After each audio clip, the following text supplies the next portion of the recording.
Hello friends, welcome to Vamja education. આજે આપણે જોવાના છીએ ધોરણ 8 વિષય ગણિતનું ચેપ્ટર નંબર 11મું છે માપન, અને તેમનું સ્વાધ્યાય 11.1નો ક્વેશ્ચન નંબર 2 જોવાના છીએ. અને આ ચેપ્ટરનો આ લેક્ચર નંબર 3 છે. હવે જોઈએ ક્વેશ્ચન નંબર 2. શ્રીમતી કૌશિકનો આકૃતિમાં બતાવ્યા મુજબના માપનો ચોરસ પ્લોટ છે. જોજો, એક શ્રીમતી કૌશિક છે. કૌશિક છે એ લેડીઝ છે, શ્રીમતી લખ્યું છે, પરંતુ ગમે તે નામ હોય એનું આપણે કંઈ કામ નથી.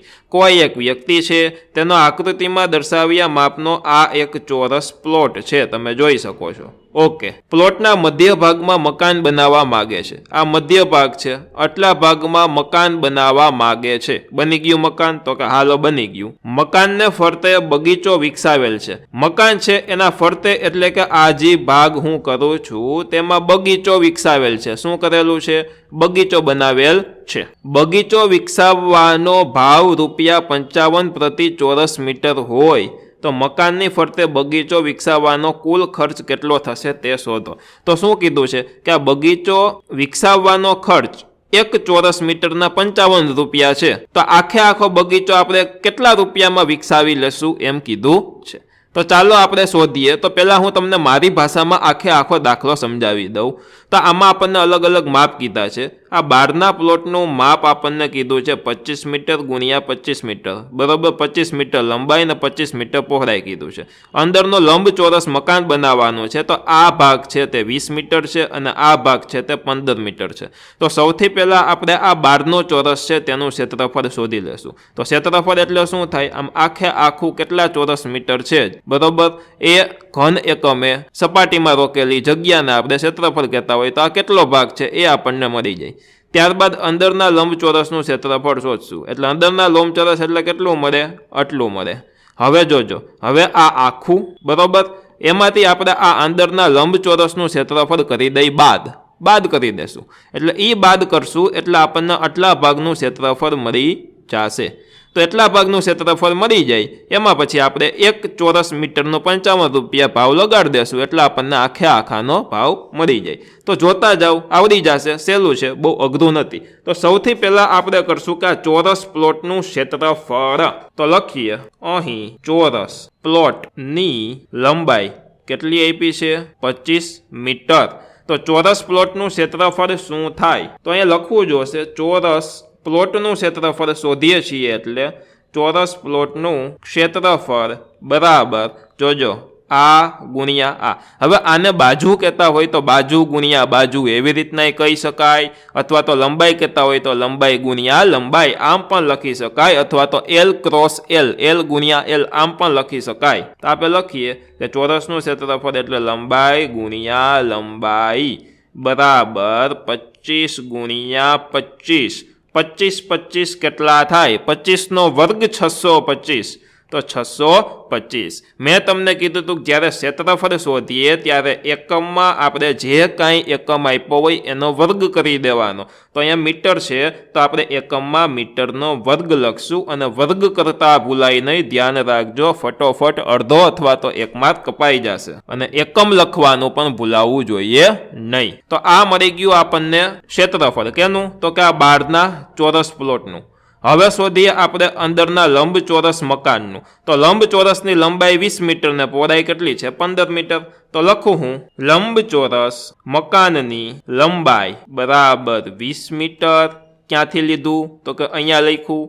લંબચોરસ મકાનની પહોળાઈ 15 મીટર. અહીંયા લખ્યું છે લંબચોરસ મકાનની પહોળાઈ બરાબર 15 મીટર. હવે ક્ષેત્રફળનું સૂત્ર શું થાય લંબચોરસનું? તો કે લંબાઈ ગુણ્યા પહોળાઈ, ઊભું ગુણ્યા આડું. તો આ લંબાઈ ગુણ્યા પહોળાઈ, અથવા તો આ લંબાઈ આડી લંબાઈ ગુણ્યા આ પહોળાઈ. તો લંબચોરસ મકાન છે. લંબચોરસ મકાનનું ક્ષેત્રફળ બરાબર લંબાઈ ગુણ્યા પહોળાઈ. હવે જોજો, અહીંયા મેં ક્ષે લખેલું હોય, તમારે એક્ઝામમાં ક્ષેત્રફળ આખું લખવાનું રહેશે. તમારી ફેસબુકમાં ખાલી ક્ષે લખો તો ચાલશે હો. તો લંબાઈ કેટલી છે? તો લંબાઈ આપણી 20 છે, પહોળાઈ 15 છે. 20 મીટર ને 15 મીટર. તો આપણે લખીએ 20 ગુણ્યા 15.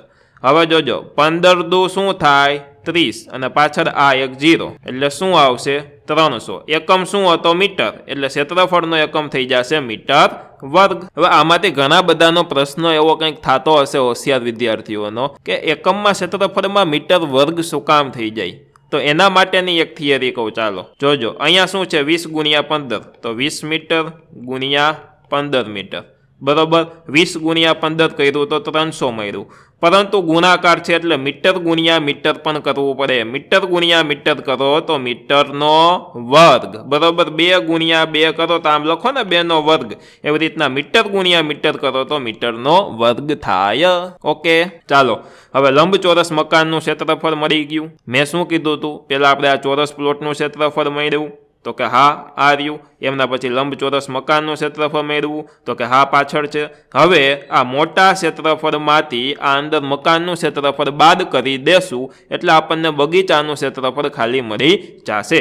એટલે કે આમાંથી આ બાદ કરી દઈએ તો લખશું આપણે, તેથી બગીચાનું ક્ષેત્રફળ બરાબર પ્લોટનું ક્ષેત્રફળ માઇનસ મકાનનું ક્ષેત્રફળ। પ્લોટનું ક્ષેત્રફળ કેટલું મળ્યું? તો કે 625 મીટર વર્ગ। 625 માઇનસ મકાનનું ક્ષેત્રફળ કેટલું મળ્યું? 300 મીટર વર્ગ માઇનસ 300। હવે 600 માંથી 300 જાય તો 300 વધે, એટલે 625 માંથી 300 જાય એટલે 325 વધે, એટલે 325। હવે જોજો ખાસ એકમ લખતા શીખવાડું। આ 325 શું છે? તો કે બગીચાનું ક્ષેત્રફળ, છેલ્લે શબ્દ આવ્યો ક્ષેત્રફળ, તો કે હા, તો જ્યાં ક્ષેત્રફળ હોય ત્યાં એકમ શું લાગે? મીટર વર્ગ। તો આપણને બગીચાનું ક્ષેત્રફળ મળી ગયું। હવે રકમમાં આપણને એમ કીધું છે કે ₹55 પ્રતિ ચોરસ મીટર ખર્ચ થતો હોય બગીચો વિકસાવવાનો, તો 1 મીટરનો ₹55 ખર્ચ થાય તો 325નો કેટલો ખર્ચ થાય? આવી રીતના ત્રિરાશિ કરી અને ચોકડી ગુણાકાર આપણે કરવાનો છે। તો લખું કે 1 મીટર વર્ગ ગે ₹55 ખર્ચ થાય તો કેટલું આમાં મીટર છે? મીટર વર્ગની નીચે મીટર વર્ગ, તો 325 મીટર વર્ગે 325 મીટર વર્ગે કેટલો ખર્ચ થાય? તો કે 1 મીટર વર્ગનો 55 હોય તો 325 મીટર વર્ગનો 325 ગુણ્યા 55, આમ ચોકડી ગુણાકાર કરતા હોય તો 325 ગુણ્યા 55, એમને મેં ખ્યાલ આવી જાય। એટલે લખશું કે 325 મીટર વર્ગ બગીચો વિકસાવવાનો ખર્ચ બરાબર 325 ગુણ્યા 55। હવે 325 ગુણ્યા 55 મોઢે ન થાય, કરવું જ પડે। તો 325 ગુણ્યા 55 ડાયરેક્ટ કઈ નહીં દઉં હું, બરોબર। 0, 5 5 25નો 5 દો, વધી પડી 2, 5 2 10 ને 2 12નો બગડો, વધી પડી 1, 5 3 15 ને 1 16। વામજા એજ્યુકેશનનો વિડીયો હશે, ત્યાં તમામ વસ્તુ એક ગણતરી પણ શીખવાડવામાં આવશે। 5 5 25નો 5 દો, વધી પડી 2, 5 2 10 ને 2 12નો બગડો, વધી પડી 1, 5 3 15 ને 1 16। હવે જોજો, 5 વત્તા 0 5, 5 વત્તા 2 7, 6 વત્તા 2 8, 6 વત્તા 1 7 અને 1 વત્તા 0 એટલે કે 1, તો કેટલો આવ્યો? 1 7 8 7 5 એટલે કે 17,875 બરાબર 17,875। શું આવશે? મીટર વર્ગ લખશું? તો કે નહીં લખીએ। આ શું મળ્યું આપણને એ જોવાનું, તો કે આ મળ્યો આપણને કુલ ખર્ચ મીટર વર્ગમાં હોય ના હોય, તો શેમાં હોય? રૂપિયામાં હોય। તો આ વસ્તુ રૂપિયા છે એટલે આગળ હું આવી રીતના કાં તો રૂપિયાનો સિમ્બોલ કરી દઈશ, જો રૂપિયાનો સિમ્બોલ કરતા ન આવડે તો આવી રીતના 17,875ની પાછળ રૂપિયા આ રીતના હું લખી શકું, અથવા તો આખું રૂપિયા લખી શકું, તમને જેમ ફાવે તેમ તમે લખી શકો, અને બધામાં સાચું જ પડશે। તો આટલો ખર્ચ થયો, તો અહીંયા આપણો આ દાખલો થઈ જાય પૂરો। પાછળ લખવું હોય તો લખી શકો કે આમ બગીચો વિકસાવવાનો ખર્ચ ₹17,875 થાય, આટલો ખર્ચ થાય। આની સાથે સાથે સરસ મજાનો આપણો આ દાખલો પૂરો થાય છે। આશા રાખું છું કે આખો દાખલો તમે વ્યવસ્થિત રીતના સમજી ગયા હશો। જો તમને વિડીયો ગમ્યો છે, વિડીયોમાં મજા આવી છે, આવડ્યું છે, તો ચોક્કસથી તમારે વિડીયોને લાઇક કરવાનો રહેશે, તથા તમને સમજાનું છે કે નહીં તે તમારે મને કોમેન્ટ બોક્સમાં nice video, good video, best video, Shivam sir OP વગેરે લખીને જણાવવાનું રહેશે। કોઈ પણ વસ્તુ ન સમજાની હોય એ પણ તમારે કોમેન્ટ બોક્સમાં કહેવાની રહેશે। તથા વિડીયોને તમારા મિત્રો સુધી શેર કરજો, તથા તમારા ધોરણના કોર્સ ખરીદવા માટે પ્લે સ્ટોરમાંથી વામજા એજ્યુકેશન એપ્લિકેશન ડાઉનલોડ કરો। ધન્યવાદ।